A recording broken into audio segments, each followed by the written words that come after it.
33장 서서를 빼앗은 조조. 다음 날 서서의 어머니가 허창에 도착하자 조조는 서서의 어머니를 극진히 대접한 다음 무릎을 꿇고 머리를 숙여 공손한 태도로 부탁했어요. 어머니의 아들 서서는 뛰어난 인재라고 들었습니다. 그런 아들이 지금 신야라는 작은 땅에서 역적 유비를 돕고 있습니다. 그러니 어머니께서 편지를 써 아들을 이곳 허창으로 부르십시오. 그러면 제가 황제 폐하께 말씀드려 높은 벼슬을 주겠습니다.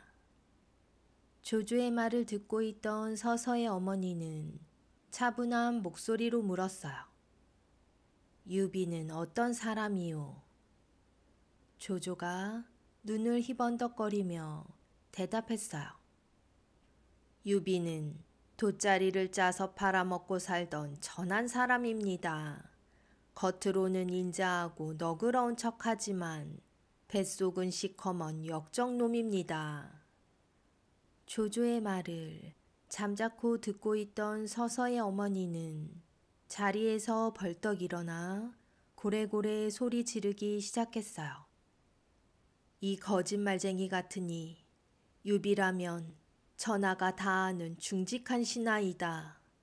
부족한 내 아들이 훌륭한 주인을 만나 백성을 구하려 하거늘 그런 주인을 버리고 너 같은 역적놈을 섬기게 하라는 말이냐.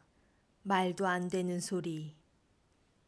서서의 어머니는 편지를 쓰라고 가져다 놓은 벼루를 집어들고는 조조를 향해 던졌어요.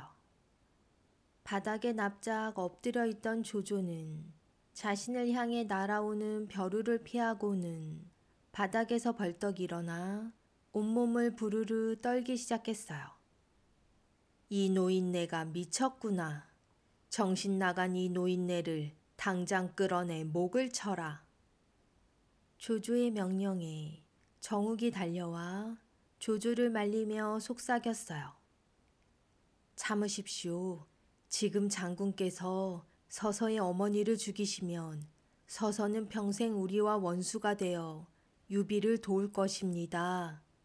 제가 속임수를 써 반드시 서서를 불러들일 것이니 조금만 참고 기다리십시오. 정욱의 말에 조조는 화를 가라앉히고 서서의 어머니를 감옥으로 보내라 명령했어요. 정욱은 감옥에 갇힌 서서의 어머니에게 접근해 자신이 서서와 의형제를 맺은 사이라 거짓을 말하고는 하루에 3번씩 서서의 어머니를 찾아가 안부를 물으며 정성껏 대우해 주었어요.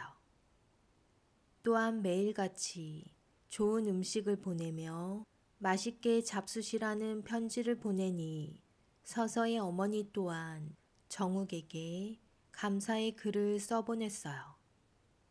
그런 편지가 1장, 2장 쌓이자 정욱은 서서의 어머니의 글씨체를 흉내낼 수 있게 되었어요. 정욱은 서서의 어머니가 쓴 것처럼 거짓 편지를 만들어 그 편지를 신야에 있는 서서에게 보냈어요. 편지의 내용은 다음과 같았어요.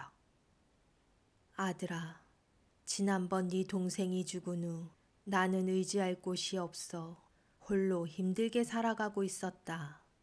그러던 중 조조가 사람을 보내 나를 허창으로 데려와서는 네가 나라를 배신했다고 하며 나를 감옥에 가두었다.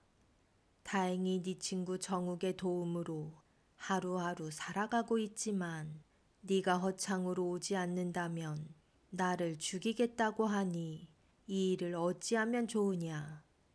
너를 키워준 나의 은혜를 잊지 말고 어서 달려와 나를 구해다오.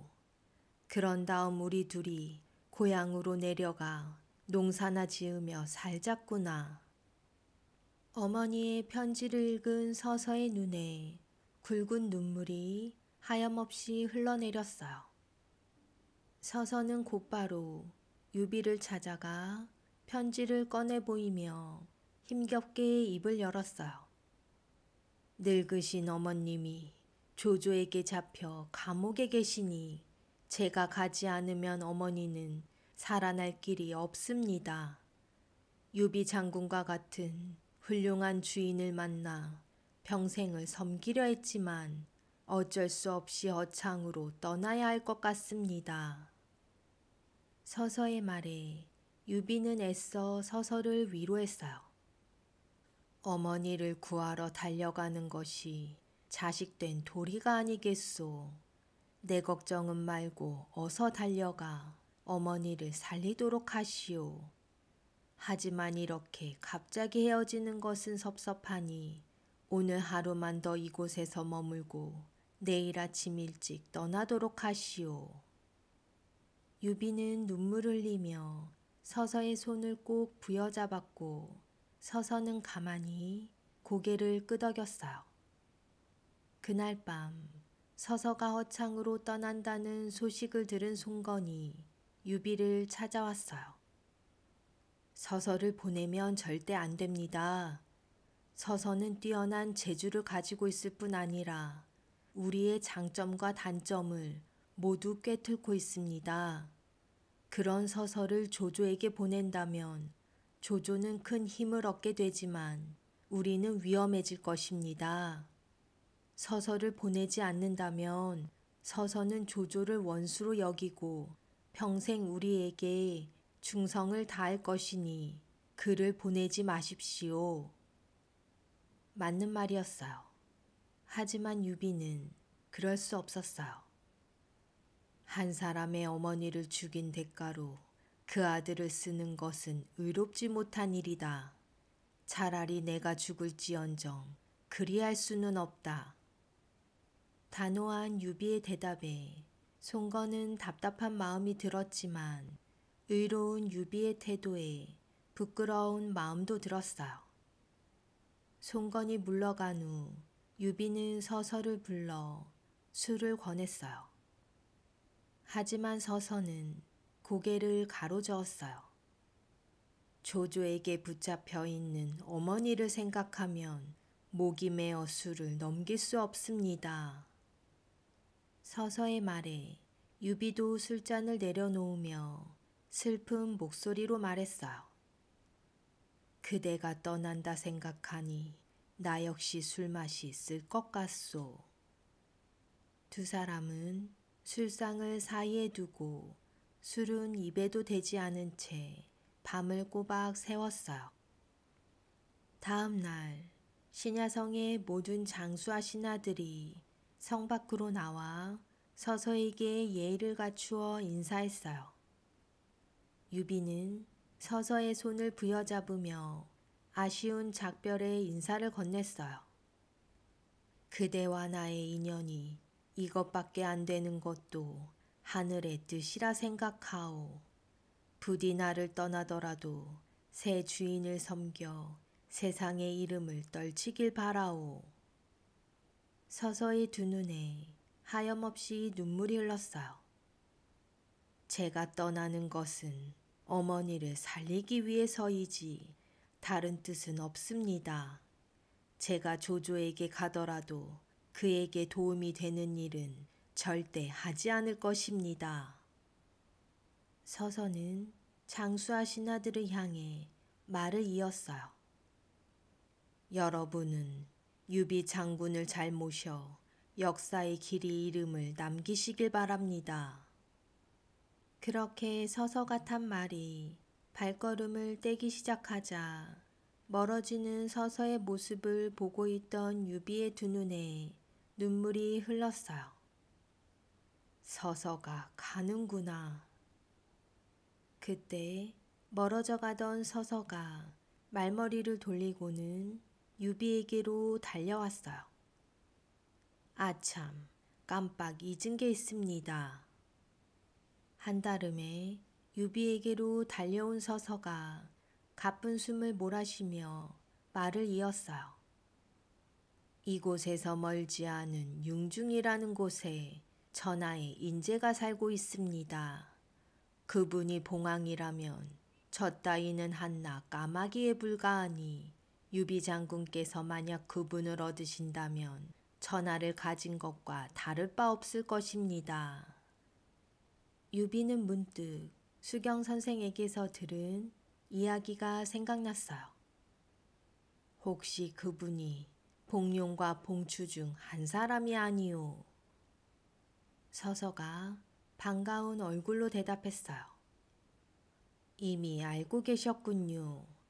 봉추는 양양 땅에 사는 방통을 말하고 이분은 봉룡으로 본래의 이름은 제갈공명입니다.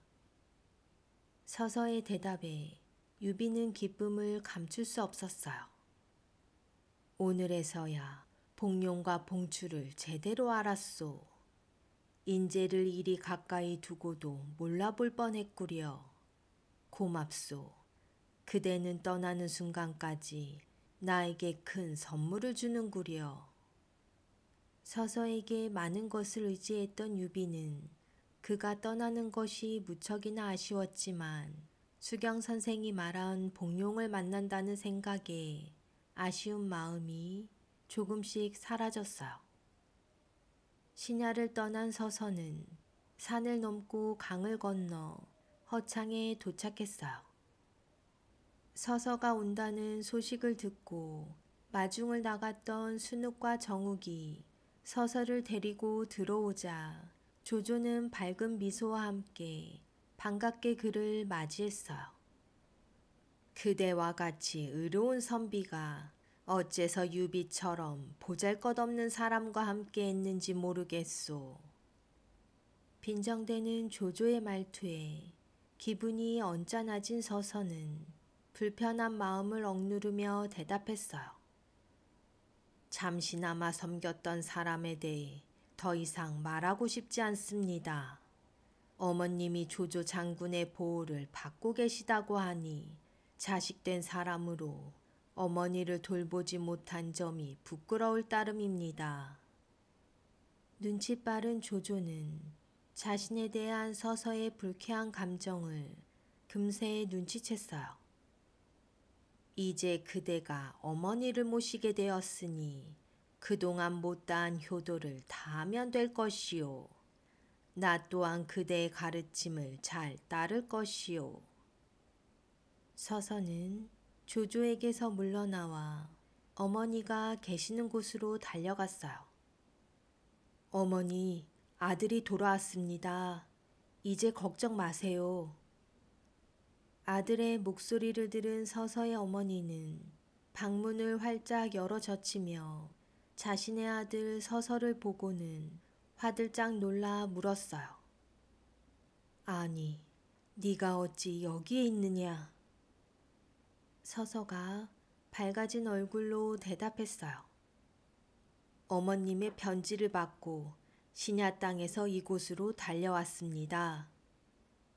서서의 대답에 어머니는 깊은 한숨을 내쉬며 답답한 듯 주먹으로 가슴을 쳤어요. 못난 놈, 훌륭한 스승을 찾아 공부했다길래 세상의 이치를 조금은 깨달은 줄 알았더니 어찌하여 너의 행동은 예전만도 못하단 말이냐. 충성과 효도는 동시에 할 수 없는 법이거늘 어찌하여 너는 그 두 가지를 모두 하려 하느냐. 조조는 황제 폐하를 속이는 역적이요. 유비 장군은 어질고 중직하며 게다가 황실의 후손이거늘 네가 유비 장군을 섬긴다길래 참된 주인을 만났다 생각하고 기뻐했건만 거짓 편지에 속아 주인을 버리고 떠나오니 너와 같이 쓸모없는 놈이 어디 있느냐. 어머니의 꾸지람에 서서는 고개도 들지 못한 채 땅바닥에 엎드려 눈물을 흘렸어요. 서서의 어머니는 눈물을 흘리는 서서를 뒤로 한 채 방 안으로 획 들어가 버렸어요. 잠시 후 서서 어머니의 방으로 들어간 하인이 외마디 비명을 질렀어요. 소스라치게 놀란 서서가 방 안으로 뛰어 들어가 보니 방 안에 목을 맨 채 긴 그림자를 들이우고 있는 자신의 어머니가 보였어요. 서서는 그만 그 자리에서 정신을 잃고 쓰러지고 말았어요. 서서를 떠나보낸 다음 날 제갈공명을 찾아가려던 유비에게 손님이 찾아왔어요. 문 밖에 높은 관을 쓴 노인 한 분이 장군님을 찾고 있습니다. 하인의 말에 유비가 밖으로 나가보니 뜻밖에도 수경 선생, 사마위가 서 있었어요. 수경 선생이 유비를 향해 예의를 갖추어 인사한 후 말했어요. 서서가 여기 있다길래 잠시 얼굴이나 볼까 하여 찾아왔습니다. 유비가 반가운 얼굴로 수경 선생을 맞이하며 대꾸했어요. 잘 오셨습니다. 어서 들어가시지요. 유비는 수경 선생을 방으로 모신 후 예의를 갖추어 절을 올리고는 수경 선생과 마주보고 앉았어요. 지난번 만나 뵌 후 찾아뵙지 못하여 늘 마음에 걸렸는데 이렇게 찾아주셔서 감사합니다. 수경 선생이 온화한 미소를 지으며 차분한 말투로 유비에게 물었어요. 나 같은 늙은이를 반겨주시니 고맙습니다. 그런데 서서는 어디에 있습니까? 유비는 그동안 있었던 일을 수경 선생에게 자세히 말했어요. 두 눈을 감고 유비의 긴 이야기를 듣고 있던 수경 선생은 감았던 눈을 번쩍 뜨고는 끌끌 혀를 차기 시작했어요. 참으로 안타까운 일입니다.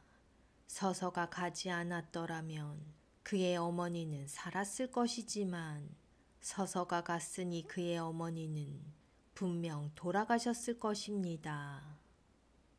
수경 선생의 말에 유비가 화들짝 놀라 그 이유를 물으니 수경 선생이 차분하게 말을 이었어요.